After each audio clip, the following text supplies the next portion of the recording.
ಭಾರಿ ಜೋರ್ ಐತದ ಯಾವ್ದು ನರಿ ಕೂಗಂಗ್ ಕೂಗ್ತಲ್ಲದು ಅದು ಒಳ್ಳೆ ಸಂಕೇತ. ನಮ್ ಕಡೆ ನರೆ ಕೂಗಿತ್ತಂದ್ರೆ ತಗಡ್ ಗೆಲ್ತದಂತ ಅರ್ಥ ಇದು.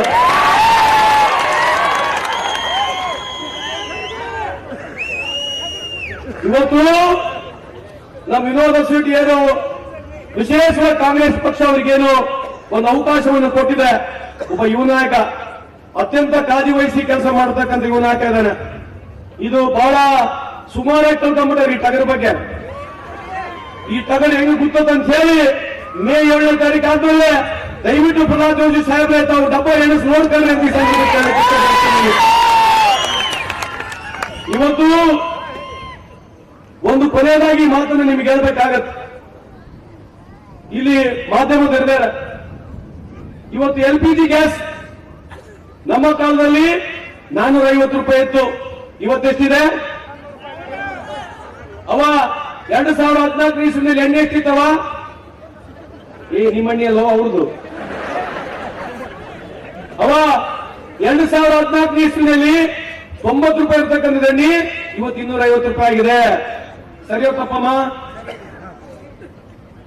ಬಂಗಾರ 27,000 ರೂಪಾಯಿ ಇರ್ತಕ್ಕಂಥದ್ದು ಒಂದು ತೊಲೆ ಇವತ್ತು 67,000 ರೂಪಾಯಿ ಆಗಿದೆ. 30 ರೂಪಾಯಿ ಇರ್ತಕ್ಕಂಥ ಹಾಲು ಇವತ್ತು 54 ರೂಪಾಯಿ ಆಗಿದೆ.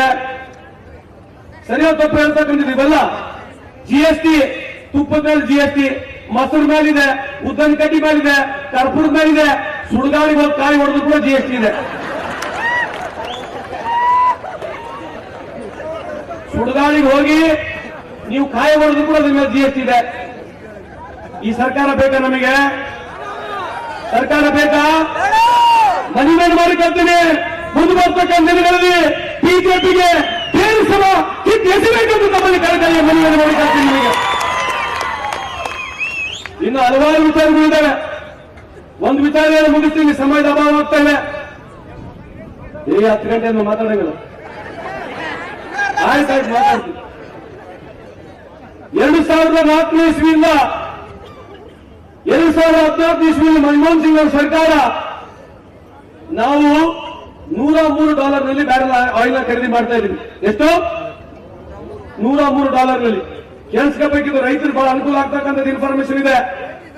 ಇವತ್ತು ಬಿಜೆಪಿ ಸರ್ಕಾರ ಕಳೆದ 10 ವರ್ಷದಲ್ಲಿ $63 ಖರೀದಿ ಮಾಡ್ತಾ ಇದೆ. ಎಷ್ಟು? ಅವ್ರು 63 ಮಾಡ್ತಾ ಇದ್ರು, ನಾವು $103 ಮಾಡ್ತಾ ಇದ್ವಿ. $40 ವ್ಯತ್ಯಾಸ ಇತ್ತು. ಅವತ್ತು ಪ್ರಧಾನಮಂತ್ರಿ ಆಗಿರ್ತಕ್ಕಂಥ ಮನಮೋಹನ್ ಸಿಂಗ್ ಅವರು ದೇಶದ ಜನತೆಗೆ ಬಹಳ ಬಿಡಬಾರ್ದು ಅಂತ ಹೇಳಿ ವರ್ಷಕ್ಕೆ 90,000 ಕೋಟಿ ಸಬ್ಸಿಡಿ ಕೊಟ್ಟರು. ಎಷ್ಟು? 90,000 ಕೋಟಿ ವರ್ಷಕ್ಕೆ. 5 ವರ್ಷದಲ್ಲಿ 4 ಲಕ್ಷ ಕೋಟಿ ಸಬ್ಸಿಡಿ ಕೊಡೋದ್ರ ಮುಖಾಂತರ ನಮಗೆ 55 ರೂಪಾಯಿಗೆ 60 ರೂಪಾಯಿಗೆ ಪೆಟ್ರೋಲ್ ಡೀಸೆಲ್ ಕೊಟ್ಟರು. ಇವತ್ತು ನರೇಂದ್ರ ಮೋದಿ ಅವರು ಕೇಂದ್ರದಲ್ಲಿ ಕೇವಲ 7,000 ಕೋಟಿ ಮಾತ್ರ ಸಬ್ಸಿಡಿ ಕೊಡ್ತಾ ಇದ್ದಾರೆ. ಏನ್ ಲೆಕ್ಕಾಚಾರ? ಇವತ್ತು ನಮ್ಮ ಕಾಲದಲ್ಲಿ ರಿಲಯನ್ಸ್ ಬ್ಯಾಂಕ್ ನಡೀತಾ ಇರಲಿಲ್ಲ. ಯಾವ ಬ್ಯಾಂಕ್ ನಡೀತಾ ಇರಲಿಲ್ಲ? ರಿಲಯನ್ಸ್ ಬ್ಯಾಂಕ್ ನಡೀತಾ ಇರಲಿಲ್ಲ. ಇವತ್ತು ರಿಲಯನ್ಸ್ ಬ್ಯಾಂಕ್ ಬದುಕಬೇಕು, ಬಡವರು ಹಾಳಾದ್ರೆ ಪರವಾಗಿಲ್ಲ ಅಂತ ಹೇಳಿದ್ರೆ ಇವತ್ತು ರಿಲಯನ್ಸ್ ನವರು ₹1 ಕಮ್ಮಿ ಮಾಡ್ತಾ ಇದ್ದಾರೆ ನಮ್ಮ ದೇಶದಲ್ಲಿ. ನಮ್ಮ ದೇಶದಲ್ಲಿ ಇವತ್ತು ನಮ್ಮ ರಿಲಯನ್ಸ್ ಬ್ಯಾಂಕ್ಗಳು ನಮ್ಮ ಭಾರತ್ ಪೆಟ್ರೋಲ್ ₹1 ಕಮ್ಮಿ ಮಾಡ್ತಾ ಇದ್ದಾರೆ. ಯಾಕೆ ಮಾಡ್ತಾ ಇದ್ದಾರೆ ಅಂತಂದ್ರೆ ಸಬ್ಸಿಡಿ ಜಾಸ್ತಿ ಮಾಡಿದ್ರೆ ರಿಲಯನ್ಸ್ ಬ್ಯಾಂಕ್ ಮುಚ್ಚಿ ಹೋಗ್ತದೆ, ಸಬ್ಸಿಡಿ ಜಾಸ್ತಿ ಮಾಡಿದ್ರೆ ಬಡವರಿಗೆ ಅನುಕೂಲ ಆಗುತ್ತೆ, ಸಬ್ಸಿಡಿ ಕಮ್ಮಿ ಮಾಡಿದ್ರೆ ರಿಲಯನ್ಸ್ ಅನುಕೂಲ ಆಗುತ್ತೆ. ದಯವಿಟ್ಟು ಇದನ್ನ ನೀವು ಅರ್ಥ ಮಾಡ್ಕೋಬೇಕಂತ ತಮ್ಮಲ್ಲಿ ಕಳಕಳಿಯ ಮನವಿ ಮಾಡ್ಕೊಳ್ತೀನಿ. ಈ ಸಂದರ್ಭಕ್ಕೆ ಹೇಳಿಕೆ ಬಯಸ್ತೀನಿ. ನಮಗೇನು ವೈಯಕ್ತಿಕ ಭಿನ್ನಾಭಿಪ್ರಾಯ ಇಲ್ಲ ಅವ್ರ ಮೇಲೆ.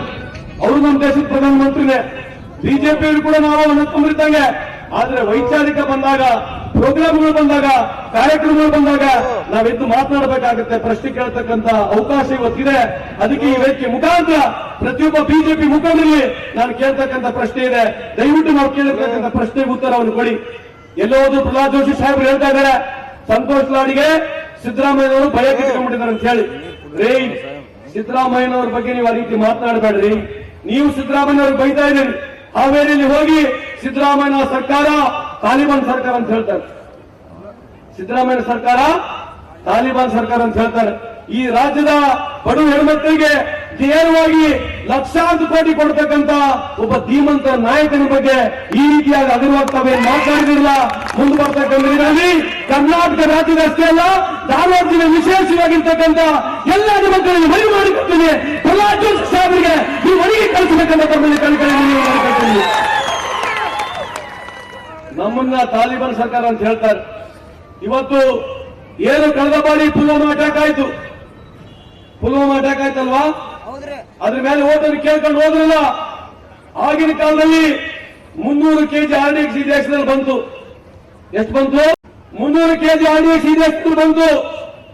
ಆ ವ್ಯಾನ್ ಏನಿತ್ತಲ್ಲ, RDX ಇರ್ತಕ್ಕಂಥ ವ್ಯಾನು ಸುಮಾರು 3 ದಿನ ಅಲ್ಲೇ ತಿರುಗಾಡ್ತಿತ್ತ ವ್ಯಾನು. ಆ ವ್ಯಾನ್ ತಿರುಗಾಡಿದ ಜೊತೆಗೆ ಬಸ್ ಯಾವ ಟೈಮಿಗೆ ಬರುತ್ತಂತ ವ್ಯಾನಿಗೆ ಹಿಂಗ್ ಮಾಹಿತಿ ಬಂತು. ಅದ್ರ ಬಗ್ಗೆ ಸ್ಪಷ್ಟೀಕರಣ ಇಲ್ಲ. 300 ಕೆಜಿ RDX ಹೆಂಗ್ ಬಂತು, ಅದ್ರ ಬಗ್ಗೆ ಸ್ಪಷ್ಟೀಕರಣ ಇಲ್ಲ. ಆ ಬಸ್ ಬರ್ತಕ್ಕಂತ ಈ ದೇಶದ ನಮ್ಮ ವಿಶೇಷವಾಗಿ ದೇಶಕ್ಕಾಗಿ ಪ್ರಾಣವನ್ನು ತ್ಯಾಗ ಮಾಡಿರ್ತಕ್ಕಂಥದ್ದು. ಇವತ್ತು ಅವರು ಏನು ಬಸ್ ಬರ್ತಾ ಇತ್ತು, ಗಡಿ ಭಾಗದಲ್ಲಿ ನಮಗಾಗಿ ರಕ್ಷಣೆ ಮಾಡತಕ್ಕಂತ ಯೋಧರೇನಿದ್ದಾರೆ, ಆ ಬಸ್ಸಿಗೆ ಹೋಗಿ ವ್ಯಾನ್ ಡಿಕ್ಕಿ ಹೊಡಿತದೆ. ಆ ಬಸ್ ಈ ಟೈಮಿಗೆ ಬರ್ತದಂತ ಇವ್ರಿಗೆ ಹೆಂಗ್ ವ್ಯಾನಿಗೆ ಗುರ್ತಾಯ್ತು? ಆ ಬಸ್ಸು ಈ ಟೈಮಿಗೆ ಬರ್ತದಂತ ಈ ವ್ಯಾನಿಗೆ ಹೆಂಗ್ ಮಾಹಿತಿ ಬಂತು? ಈ ವ್ಯಾನ್ ಡಿಕ್ಕಿ ಹೊಡಿತು, 300 ಕೆಜಿ RDX ಬಂತು. ದೇಶದ ಅವ್ಯವಸ್ಥೆಯನ್ನ ಮಾಡಿ ಬಂದು ಓಟನ್ನು ಕೇಳಿ ಗೆದ್ದು ಹೋದ್ರು. ಇದು ಆಗಿ ಸುಮಾರು 6 ವರ್ಷ ಆಗ್ಲಿಕ್ಕೆ ಬಂತು. ಇವತ್ತವರೆಗೆ ಒಬ್ಬರು ಶಿಕ್ಷೆ ಆಗಿಲ್ಲ. ಅಲ್ಲಿ ತೀರೋಗಿರ್ತಕ್ಕಂಥದ್ದು ದೇಶಕ್ಕಾಗಿ ಪ್ರಾಣ ತ್ಯಾಗ ಮಾಡಿರ್ತಕ್ಕಂಥದ್ದು ಬಹುತೇಕ ಎಲ್ಲ ಹಿಂದೂ ಸಮಾಜಗಳೇ. ಅವ್ರ ಬಗ್ಗೆ ಅದ್ರ ಬಗ್ಗೆ ಚರ್ಚೆ ಮಾಡಂಗಿಲ್ಲ. ಅವ್ರಿಗೆ ಎಲ್ಲಿ ಚರ್ಚೆ ಆಗತ್ತಂದ್ರೆ ಹಿಂದೂ ಮುಸ್ಲಿಂ ಎಲ್ಲಿ ಬರ್ಬೇಕು? ಹಿಂದೂ ಮುಸ್ಲಿಂ. ನಿಮ್ಮಲ್ಲಿ ಮನವಿ ಮಾಡಿ ಕಳ್ತೀನಿ, ಈ ದೇಶದಲ್ಲಿ ಎಲ್ಲ ಹಿಂದೂ ಮುಸ್ಲಿಂ ಸಿಖ್ ಇಸಾಯಿ ನಾವೆಲ್ಲ ಒಂದೇ ತಾಯಿಯಾಗಿ ಮಕ್ಕಳಾಗಿ ಬದುಕ್ತಕ್ಕಂಥ ಈ ದೇಶದ ಐಕ್ಯತೆಯನ್ನು ತಾವೆಲ್ಲ ಕಾಪಾಡಿಕೊಳ್ಳಬೇಕಂತ ಈ ಸಂದರ್ಭಕ್ಕೆ ಬಯಸ್ತೀನಿ. ಇಂಥ ಒಂದು ದೇಶವನ್ನು ಹೊಡಿಲಿಕ್ಕೆ ಪ್ರಯತ್ನವನ್ನು ಪುನಃ ಮಾಡ್ತಾರೆ. ಇವತ್ತು 10 ವರ್ಷದ ಅವಧಿಯಲ್ಲಿ ನಾನು ನಿಮಗೆ ಸಂಕ್ಷಿಪ್ತವಾಗಿ ಹೇಳಿದ್ದೀನಿ, ಇನ್ನು ಹೇಳ್ತಾ ಹೋದ್ರೆ ಬಹಳ ಇದೆ. ಆದ್ರೆ ನಾವು ಮೂಲಭೂತ ಪ್ರಶ್ನೆಯನ್ನು ಕೇಳ್ತಕ್ಕಂಥದ್ದು ಇದೆ. ನಾನು ಹೇಳ್ತಕ್ಕಂಥ ಮಾತಿನಲ್ಲಿ 1 ರೂಪಾಯಿನೂ ಸುಳ್ಳಿಲ್ಲ. ನಾನು ಹೇಳ್ತಕ್ಕಂಥ ಮಾತಿನಲ್ಲಿ 1 ರೂಪಾಯಿ ಕೂಡ ಸುಳ್ಳಿಲ್ಲ. ಯಾಕಂತಂದ್ರೆ ಈ ಬಿಜೆಪಿ ಸರ್ಕಾರದ ಕಳೆದ 10 ವರ್ಷದಲ್ಲಿ ಕರ್ಮಕಾಂಡ ಮಾಡಿದೆ. ಯಾವ ಮಾಧ್ಯಮದಲ್ಲಿ ದೊಡ್ಡ ಪ್ರಮಾಣದಲ್ಲಿ ಪ್ರಚಾರ ನಡೆಯುವುದಿಲ್ಲ. ಇವತ್ತು ಏನೇ ಪ್ರಚಾರ ನಡೆದ್ರು ಕೂಡ ಕೇವಲ ಬೆಳಗಿನ ಸಾಯಂಕಾಲವರೆಗೆ ಮೋದಿ ಅವರನ್ನೇ ಬಿಂಬಿಸ್ತಾರೆ. ಈ ದೇಶ ಬಹಳ ಅಚ್ಚುಕಟ್ಟಾಗಿದೆ ಅಂತ ಹೇಳಿ ತೋರಿಸ್ತಾರೆ. ನಾನು ಇನ್ನ ಬಹಳ ಹೇಳ್ಬೇಕಾಗತ್ತೆ. ಒಂದು ಕೊನೆಯದಾಗಿ ಹೇಳಿ ಮುಗಿಸ್ತೀನಿ, ಯಾಕಂದ್ರೆ ಇಲ್ಲಿ ಇದ್ದೀರಿ. ಹೇಳ ಬೇಡ, ಸಾಕಾಗತ್ತ?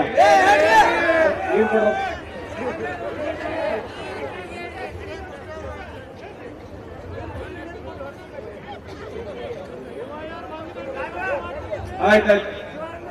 2014 ಇಸ್ವಿಯಲ್ಲಿ ನಮ್ಮ ಕೇಂದ್ರ ಸರ್ಕಾರ ಏನು ಅಧಿಕಾರಕ್ಕೆ ಬಂತು, ನಮ್ಮ ಕೇಂದ್ರ ಸರ್ಕಾರದಲ್ಲಿ ನಾವೇನು ಅಧಿಕಾರವನ್ನು ಕಳ್ಕೊಂಡ್ವಿ. 2004 ಇಸ್ವಿಯಿಂದ 2014 ಇಸ್ವಿವರೆಗೆ ನಿಮಗೆ ಸ್ವಲ್ಪ ಸಂಕ್ಷಿಪ್ತ ಹೇಳ್ತೀನಿ ಕೇಳ್ರಿ. ನಮಗೆ ಅಧಿಕಾರ ಸಿಕ್ಕಂತ ಸಂದರ್ಭದಲ್ಲಿ ಪರ್ ಕ್ಯಾಪಿಟಲ್ ಇನ್ಕಮ್ ಅಂತ ಹೇಳ್ತೀವಿ. ಅಂದ್ರೆ ಏನಂತಂದ್ರೆ ಒಬ್ಬ ಮನುಷ್ಯ ವರ್ಷಕ್ಕೆ ಈ ದೇಶದಲ್ಲಿ ಎಷ್ಟು ಆದಾಯವನ್ನು ಖರ್ಚು ಮಾಡ್ತಾನೆ ಅದಕ್ಕೆ ಪರ್ ಕ್ಯಾಪಿಟಲ್ ಇನ್ಕಮ್ ಅಂತ ಹೇಳ್ತಾರೆ. ಆ ಪರ್ ಕ್ಯಾಪಿಟಲ್ ಇನ್ಕಮ್ ಈ ದೇಶದಲ್ಲಿ 2004 ಇಸ್ವಿನಲ್ಲಿ ಕೇವಲ 29,000 ಇತ್ತು. ಎಷ್ಟಿತ್ತು? 29,000 ಇತ್ತು. ನಮ್ಮ ದೇಶದ ವಹಿವಾಟು $700 ಬಿಲಿಯನ್ ಇತ್ತು. 10 ವರ್ಷದ ಅವಧಿಯಲ್ಲಿ ಮನಮೋಹನ್ ಸಿಂಗ್ ಸರ್ಕಾರ $700 ಬಿಲಿಯನ್ ಇರ್ತಕ್ಕಂಥದನ್ನ $2.2 ಟ್ರಿಲಿಯನ್ ಇರ್ತಂದ್ರೆ 3 ಟೈಮ್ ಜಾಸ್ತಿ ಆಯ್ತು. $700 ಬಿಲಿಯನ್ ಹಿಡಿದು $2.2 ಟ್ರಿಲಿಯನ್ ಆಯ್ತು. ಚೈನಾದ ಅದೇ ಸಮಯದಲ್ಲಿ $2 ಟ್ರಿಲಿಯನ್ ಇತ್ತು, ಅವ್ರು $10 ಟ್ರಿಲಿಯನ್ ಬಂದ್ರು. ಬಾಂಗ್ಲಾದೇಶ $165 ಬಿಲಿಯನ್ ಇತ್ತು, ಅವ್ರು $460 ಬಿಲಿಯನ್ ಬಂದ್ರು. 10 ವರ್ಷ ಅವಧಿಯಲ್ಲಿ. ಈ 10 ವರ್ಷ ಅವಧಿ ಆದಂತ ಅವ್ರ ಕೈಗೆ ನಾವು ಕೊಟ್ಟಿವಿ ಆಡಳಿತ. ನಮ್ಮದು 29,000 2004 ಇಸ್ವಿಲಿತ್ತು. 2014 ಇಸ್ವಿನಲ್ಲಿ ಮನಮೋಹನ್ ಸಿಂಗ್ ಸರ್ಕಾರದಲ್ಲಿ ಭಾರತ ದೇಶದ ಪರ್ ಕ್ಯಾಪಿಟಲ್ ಇನ್ಕಮ್ 97,000 ಆಯಿತು. ಬಾಂಗ್ಲಾದೇಶದ 77,000 ಆಯಿತು. ಚೈನಾದ ಸುಮಾರು 4 ವರ್ಷದ 73,000 ಆಯಿತು. ಇದು 2014. 2024 ಕಥೆ ಹೇಳ್ತೀನಿ ಕೇಳ್ರಿ. 2024 ಬಂದ್ರೆ ಇದೇ 10 ವರ್ಷದಲ್ಲಿ ಇನ್ನ ನಾವು $4 ಟ್ರಿಲಿಯನ್ ಎಕಾನಮಿ ಆಗಲಿಲ್ಲ. ನರೇಂದ್ರ ಮೋದಿ ಅವರು $5 ಟ್ರಿಲಿಯನ್ ಬಗ್ಗೆ ಮಾತನಾಡ್ತಿದ್ರು. ಮನಮೋಹನ್ ಸಿಂಗ್ ಅವರು 3 ಪಟ್ಟು ಮಾಡಿದ್ರೆ ಇವರಿಂದ 1 ಪಟ್ಟು ಕೂಡ ಮಾಡಕ್ಕಾಗ್ಲಿಲ್ಲ. ಯಾವ್ದು ನಾವು 29,000 ಹಿಡಿದು 97,000 ತಂದ್ವಿ, ಇವರು 97,000 ಡಬಲ್ ಕೂಡ ಮಾಡಕ್ಕಾಗ್ಲಿಲ್ಲ. ಇವತ್ತು ಕೇವಲ 1,70,000 ಬಾಂಗ್ಲಾದೇಶ ನಮ್ಮಲ್ಲಿರ್ತಕ್ಕಂಥ 77,000 ಇರ್ತಕ್ಕಂಥ ಪರ್ ಕ್ಯಾಪಿಟಲ್ ಇನ್ಕಮ್ ಬಾಂಗ್ಲಾದೇಶ ಇವತ್ತು 2,30,000 ಆಗಿದೆ. ಇವತ್ತು ಬಾಂಗ್ಲಾದೇಶ ನಮ್ಮನ್ನು ಮೀರಿಸಿ ಹೋಗಿದೆ. ಇದ್ರ ಬಗ್ಗೆ ಚರ್ಚೆ ನಡೀತಿಲ್ಲ ಬಂಧುಗಳೇ, ಸಮಯದ ಅಭಾವ ಆಗಿದೆ, ಜಾಸ್ತಿ ಮಾತಾಡಕ್ ಹೋಗಲಿಲ್ಲ. ದಯಮಾಡಿ ಇವತ್ತು ವಿನೋದ್ ಶೆಟ್ಟಿ ಅವರು ನಮ್ಮ ಕಾಂಗ್ರೆಸ್ ಪಕ್ಷದ ಅಭ್ಯರ್ಥಿ ಆಗಿದ್ದಾರೆ, ಯುವ ನಾಯಕರಿದ್ದಾರೆ. ನಾನೊಬ್ಬನೆಲ್ಲ, ನಮ್ಮ ಜಿಲ್ಲಾ ಎಲ್ಲ ಮುಖಂಡರು, ವಿನಯ್ ಕುಲಕರ್ಣಿ ಆಗಿರ್ಬೋದು, ಕೋನ್ ರೆಡ್ಡಿ ಆಗಿರ್ಬೋದು, ಪ್ರಸಾದ್ ಅಬ್ಬಯ್ಯ ಆಗಿರ್ಬೋದು, ನಾವೆಲ್ಲರೂ ಪ್ರತಿಯೊಬ್ಬರು ಅವ್ರ ಜೊತೆಗಿದ್ದೀವಿ. ವೇದಿಕೆ ಮೇಲೆ ಇರ್ತಕ್ಕಂಥ ಎಲ್ಲ ಮುಖಂಡರು ಕೂಡ ಅವ್ರ ಜೊತೆಗಿದ್ದೀವಿ. ಕಾಂಗ್ರೆಸ್ ಪಕ್ಷ ಅವರಿಗಿದೆ. ದಯಮಾಡಿ ಮುಂದೆ ಬರ್ತಕ್ಕಂಥಲ್ಲಿ ವಿನೋದ್ ಶೆಟ್ಟಿ ಅವರಿಗೆ ತಾವು ಆಶೀರ್ವಾದ ಮಾಡಬೇಕು ಅಂತ ಈ ಸಂದರ್ಭದಲ್ಲಿ